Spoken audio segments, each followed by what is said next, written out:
Budget of great expectations delivers tax giveaways of 500 millions. The fat is spread across all social welfare payments, with pensioners doing best.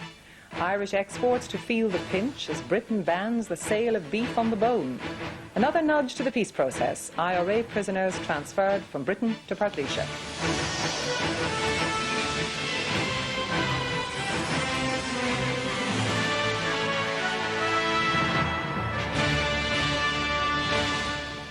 Good evening and welcome. The Minister for Finance, Charlie McCreevy, has announced income tax cuts of more than £500 million. It will mean increases in income for almost all taxpayers. Social welfare recipients and pensioners will benefit from increases that exceed the rate of inflation. The business sector will also be happy, with big cuts in corporation and capital gains tax. Cigarette smokers and users of leaded petrol represent some of the losers.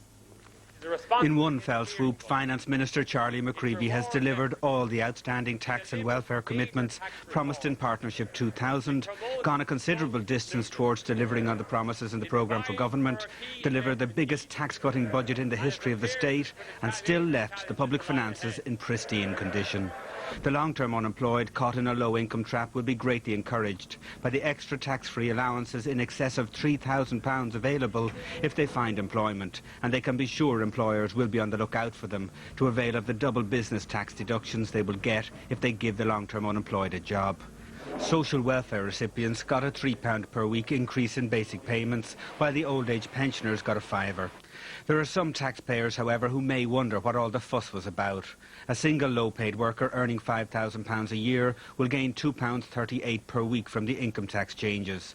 On average income of £15,000, the worker will gain £7.88 per week. This is less, however, than they gained from Ruairi Quinn's budget last January.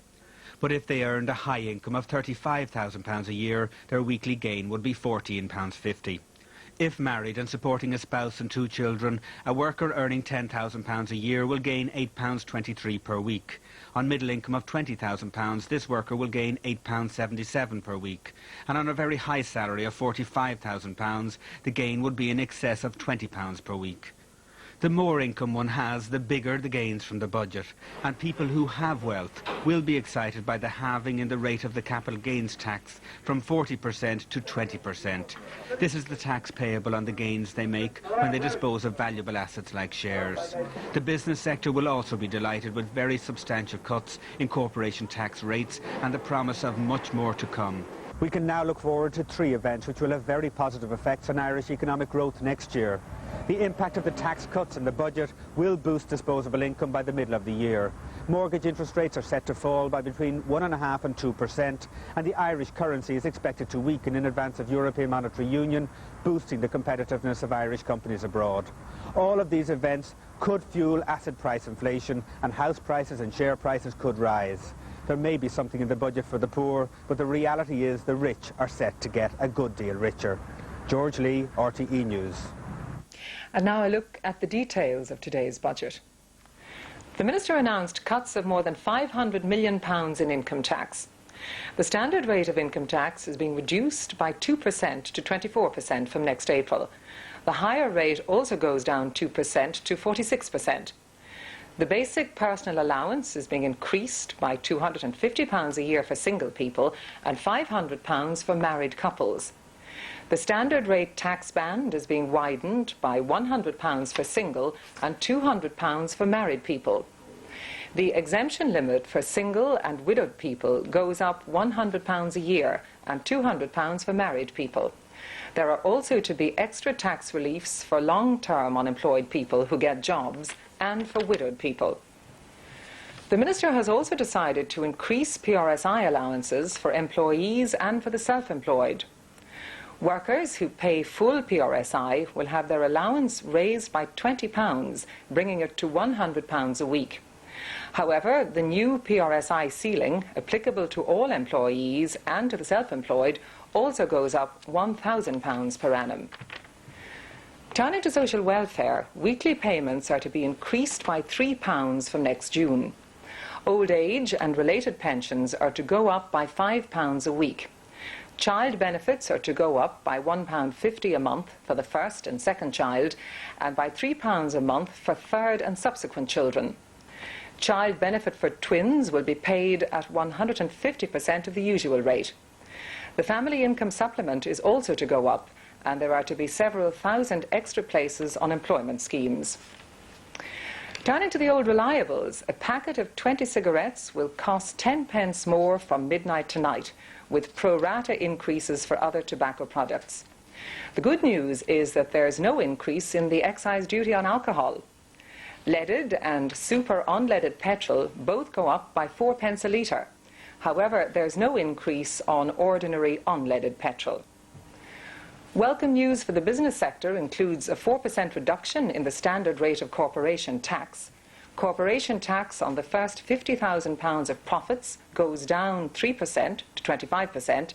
Capital gains tax is being halved, dropping from 40% to just 20%, the exception being the disposal of development land. Nearly £37 million extra is to be spent on health services. £7 million of this will go to services for the mentally handicapped, £3 million to services for people with disabilities. The GAA is to get £20 million from lottery funds to help with the development of Croke Park over the next 3 years. The Minister allocated an extra £23 million to fund headage payments for farmers. Mr McCreevy said his objectives were to control public spending, correct tax inequities and acknowledge the contribution of the elderly. Charlie McCreevy had good cause to smile as he posed for the pre-budget photographs. With the Exchequer awash with money and memories of coalition tax promises still fresh, the expectations were that he would introduce a giveaway budget. In the event, the Minister did go a good deal of the way towards meeting election pledges to cut taxation and provide for those on social welfare. His budget, he said, set a path towards increased prosperity for all. It is a responsible yet caring budget. It rewards effort. It delivers major tax reform. It promotes social inclusion. It provides for our key investment needs. And it prepares us for the major challenges that lie ahead. However, the opposition parties weren't impressed. They variously believed the budget benefited the wealthy and threatened the economic boom by being too expansionary. This budget does more than put at risk the progress made already, which has been made to contributing to the success of our country.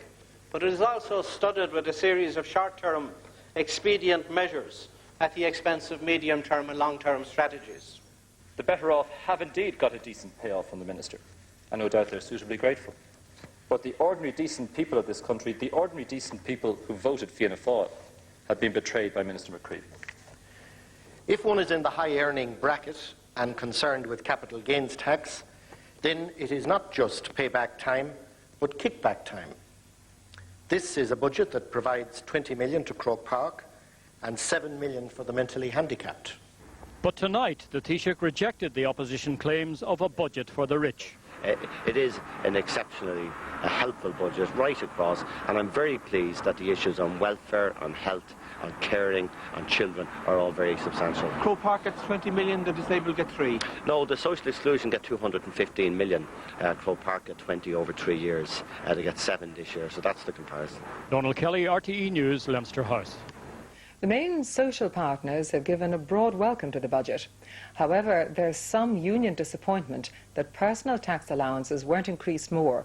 A spokesman for unemployed people said it wasn't a good budget for them. Farmers welcomed the tax improvements, but expressed reservations on many issues. The scene at the headquarters of the Congress of Trade Unions this afternoon as Charlie McCreevy announced his tax cuts.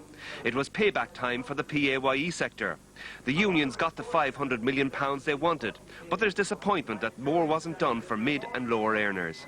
Well, the budget went some way to introducing and implementing the improvements that workers and Congress looked for in this budget.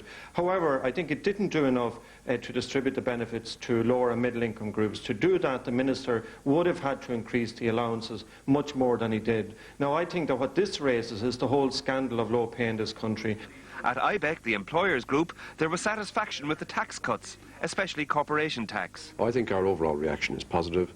The steps in corporation tax map out a path which is clear and identifiable and very positive from the business point of view and from the point of view of investment and employment. I think this budget has underpinned Partnership 2000 in full, and that's got to be good for everybody. But the Small and Medium Enterprises Association, ISME, said there was nothing in the budget for entrepreneurs. ISME is dismayed that proprietary directors weren't given the standard PAYE allowance. The Small Firms Association said small business had been given a major slap in the face with corporation tax changes favouring bigger companies. The group representing the unemployed wasn't happy either.